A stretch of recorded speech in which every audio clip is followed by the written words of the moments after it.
Hi guys, welcome back. I'm Dorothy. I'm a professional astrologer, and you can find me on the web at nhastrologer.com.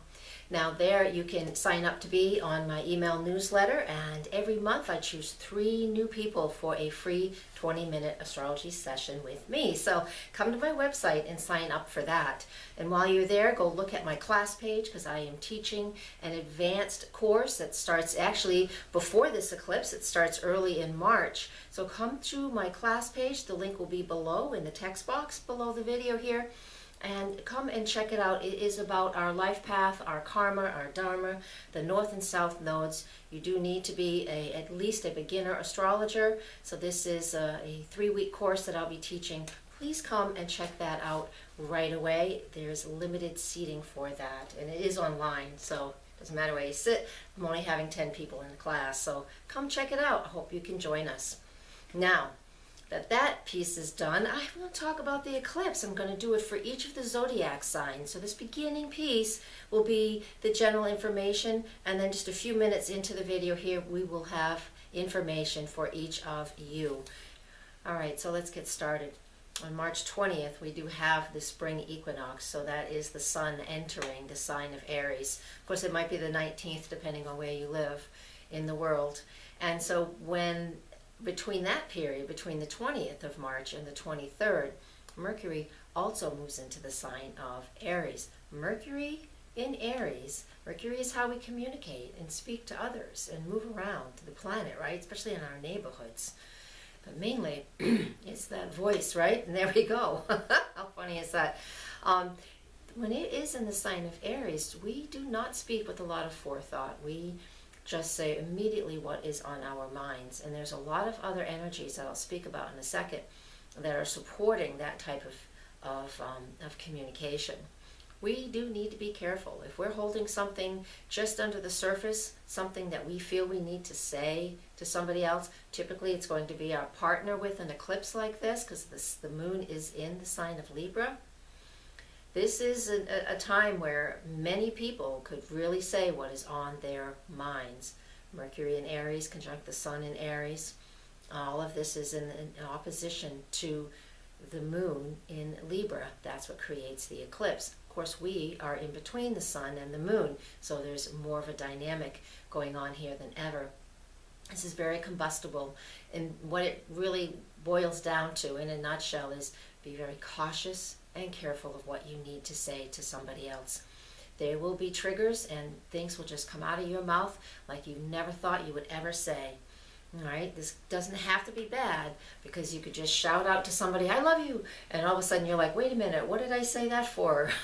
People get freaky in relationships sometimes, right? It could be something like that. Or there is something under the surface that needs to bubble up, or is bubbling up, and through spirit, through whatever, you say what you need to say. So please be careful of that, or just be aware. If you need courage to say something, this is actually an opportunity where the courage will just show up, okay? Communication is a big key with this eclipse, because of Mercury conjunct the sun, and the sun opposite the moon, and us in the middle of this. And that's the main theme of this solar eclipse, this lunar eclipse, my apologies, this lunar eclipse, is that we're being made very much aware of how we're communicating in our relationships, and what isn't working, and what we can do to make things work better, to come back into a more harmonious relationship with whomever is our focus. It can be a love relationship, a business, a partnership. This is an opportunity to see what isn't working so we can work with it.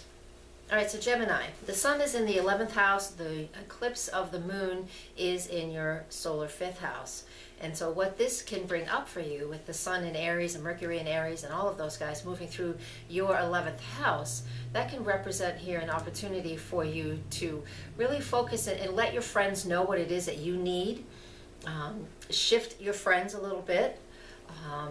become more involved in your community and what the society is looking for. Maybe you're interested in something that's political and you're feeling like really rallying the troops around a political person. These types of activities, but it's all based on what it is that you need, you believe, because of the Aries energy in the 11th house. The eclipse of the moon is happening in your 5th house in the sign of Libra. It's in the sign of Libra for everybody. And so in the sign of Libra, again, is finding harmony and balance in the relationships that we have and that we're involved in. But in the 5th house, the 5th house also represents what we're passionate about, how we're creative. Children, if they are in our lives, is also part of this. So you're looking for some harmony and some balance in that sector of your life. Maybe life has just been way too boring for the Gemini in you, and this eclipse down in your 5th house is going to engage that piece where it's like, I've been doing way too much for other people, and I'm way too organized and busy, and now it's time for me to engage something that I'm very passionate about. So you have an opportunity with this eclipse to balance your life from too many mundane things into doing things that you want to do for yourself, things that you find that you're very passionate about, and the things that you're creative about. You're finding a better balance for you in that place, and that's for you, Gemini.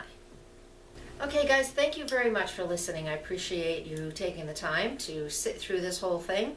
Please share this video with others. I'd love my channel to get bigger, and if you're not a member, please hit the subscribe button, and that way you're notified when I put up new videos. I do a minimum of 15 every month, and this month you got over 24. And thank you very much for being there. You want your own personal private session, please come and contact me either through here or through my website, nhastrologer.com.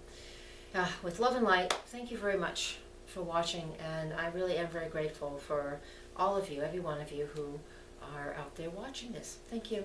Blessings.